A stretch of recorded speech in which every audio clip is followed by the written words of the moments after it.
जातं काय होतं मग वेगवेगळे मग डास तयार होतात हा मलेरियाचे डास डबकी असतात भाताच्या मळ्या असतात म्हणजे डासांचे वाढ होते आणि लक्षात म्हणजे आता आजूबाजू परिसरात काय पाण्याची डबकी असतात कामाने आणि लक्षात घ्या याच्या प्रकार अशा प्रकारे त्याचा प्रतिबंध करायचा आहे आणि आपण काय काय करू शकतो डास आपल्याला चावू नये म्हणून डास चावू नये म्हणून आपण काय काय करतो धुरी करतो की नाही धुरी करायची किंवा काय काय मच्छर अगरबत्ती लावतो हो की नाही गुड नाईट त्या मच्छर अगरबत्ती किंवा ओडोमास आहे एक क्रीम असते ती लावायची असते ओडोमास त्याने काय होतं आपल्याला डास चावत नाही म्हणजे पळून जातात मलम असतं ते असतं मच्छरदाणीचा वापर करायचा शहराच्या ठिकाणी मुंबईच्या ठिकाणी भरपूर प्रमाणात असतं ते लोक वापरतात मच्छरदाणी पण आपण वापरत नाही आपण त्याबद्दल धुरी करतो किंवा खिडक्यांना जाळ्या बसवणे हे आपण मच्छर पळवण्यासाठी किंवा आपल्या संरक्षणासाठी ते उपाय झाले आले लक्षात ना अशा प्रकारे आपण ही सगळी मलेरियाची सगळी माहिती जाणून घेतली आहे त्याच्यात मलेरिया असेल तर आपण काय करायचं आहे रक्त नमुना आम्ही ताटपट्टीवर तपासायला येतो बघा तो कसं मलेरियासाठी घेतला जातो आणि नंतर आपण मलेरियाचं निदान झालं तर आपल्याला 14 दिवस मलेरियाचे 4 प्रकार आहेत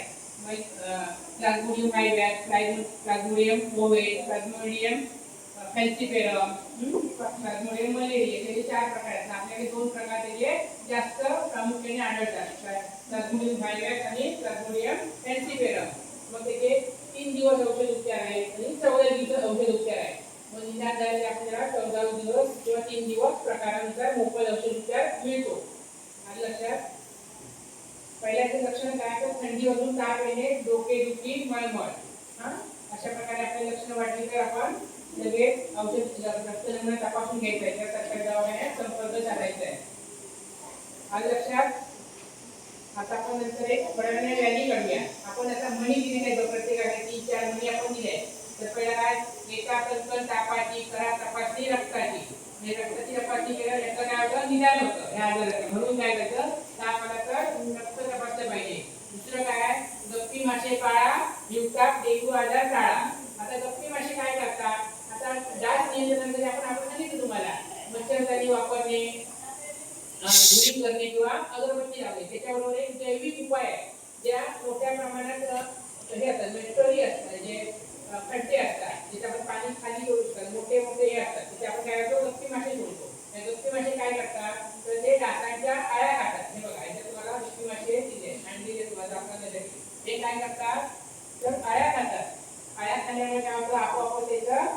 पुढची जीवन उत्पत्ती थांबते आणि लक्षात हा एक जैविक उपाय झाला दुसरं काय आहे तर टेमिकॉस हे अळीनाशक आहे हे कीटकनाशक कसं असतं तसं हे अळीनाशक आहे अळीनाशक हे काय झालं खर्ची बाब झाली हे जवळजवळ